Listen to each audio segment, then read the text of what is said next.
প্রিয় দর্শক, আসসালামু আলাইকুম। আমি আছি চট্টগ্রাম রেলওয়ে স্টেশনে। তো চট্টগ্রাম রেলওয়ে স্টেশনে আসার উদ্দেশ্য, আজকে আমার ভাইয়া চলে যাচ্ছে, চট্টগ্রাম ঘুরতে এসেছিল। তো ভাইয়া যাওয়ার সময় আমি ভাইয়াকে ট্রেনে উঠিয়ে দিতে আসি। উঠিয়ে দেওয়া তো দরকার পড়ে না, তাও ভাইয়ার সাথে আর একটু সময় থাকা যাবে, এই জন্যই আসি মূলত স্টেশনে। তো স্টেশনে থেকে যাওয়ার সময় ভাবলাম আপনাদেরকে একটু দেখাই। আর চট্টগ্রাম রেলওয়ে স্টেশন তো বাংলাদেশের দ্বিতীয় বৃহত্তম এবং ব্যস্ততম রেলওয়ে স্টেশন। আর রিসেন্টলি পরিষ্কার পরিচ্ছন্নতার দিকেও এটার খুব মনোযোগ দেওয়া হয়েছে।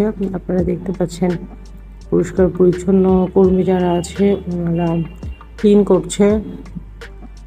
আর আশপাশে তেমন কোনো ময়লাও নেই, দেখতে পাচ্ছেন আপনারা। এখন বাজে সকাল 9:30। বিজয় এক্সপ্রেসে করে ভাইয়া যাচ্ছে ময়মনসিংহ।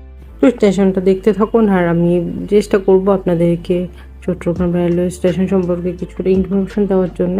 চট্টগ্রাম রেলওয়ে স্টেশন বাংলাদেশ চট্টগ্রাম জেলা অবস্থিত বটতলী এলাকায় একটা প্রাচীন রেলওয়ে স্টেশন। এটা অনেক আগে তৈরি করা, তবে এখন যে স্টেশনটা দেখতে পাচ্ছেন এইটা এখন না, তার আগে লাল রেড কালার বিল্ডিংয়ের একটা স্টেশন ছিল। এখন এই রূপ ধারণ করেছে, মানে নতুন করে স্টেশনটা করা হয়েছে। বর্তমানে চট্টগ্রাম শহরের এইটাই মূল রেলওয়ে স্টেশন, তবে 16 শহরের দিকে আরেকটা স্টেশন আছে, তবে এটা তো ইম্পর্টেন্ট না। বাংলাদেশের বৃহৎ রেলওয়ে স্টেশন হচ্ছে ঢাকার কমলাপুর রেলওয়ে স্টেশন। তারপরেই আছে বাংলাদেশের দ্বিতীয় সবচেয়ে বড় রেলওয়ে স্টেশন, সেটা হচ্ছে চট্টগ্রাম রেলওয়ে স্টেশন। আর চট্টগ্রাম রেলওয়ে স্টেশনের বর্তমান ট্রেনগুলোও চমৎকার সুন্দর, নতুন করে দেওয়া হয়েছে। আপনারা দেখতে পাচ্ছেন আশেপাশে ট্রেনগুলো খুব চকচকে। Chittagong junction railway station Bangladesh Chittagong বিভাগের চট্টগ্রাম জেলা শহরে অবস্থিত একটি রেলওয়ে স্টেশন। এই স্টেশন থেকেই কিন্তু চট্টগ্রাম কক্সবাজার লাইন শুরু হয়েছে।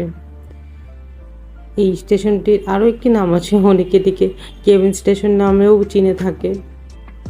এটা চট্টগ্রাম রেলওয়ে স্টেশন, কেউ আবার বটতলী বলে, কেউ কেবিন স্টেশন বলে, কেউ চট্টগ্রাম জংশন রেলওয়ে স্টেশন বলে। অনেকগুলো নামে এটা পরিচিত, তবে বর্তমানে এটা এত সুন্দর করা হয়েছে, আমি চাচ্ছি আপনাদেরকে পুরাটা দেখানোর জন্য। আমি চেষ্টা করব এই স্টেশনটা যতটা সম্ভব আপনাদেরকে ঘুরে ঘুরে দেখানোর জন্য। তবে রিসেন্টলি এখানে অনেক কাজ করা হয়েছে, উপরে যেন বৃষ্টির পানি না পড়ে এই জন্য একটা শেডের মতো দেওয়া হয়েছে, যেটা একটু গ্রিন কালার স্বচ্ছ হয়, যেমন বৃষ্টির পানিটা গায়ে পড়ে না কিন্তু যথেষ্ট আলো আসে। আর এরকমই শেড পুরাটা স্টেশন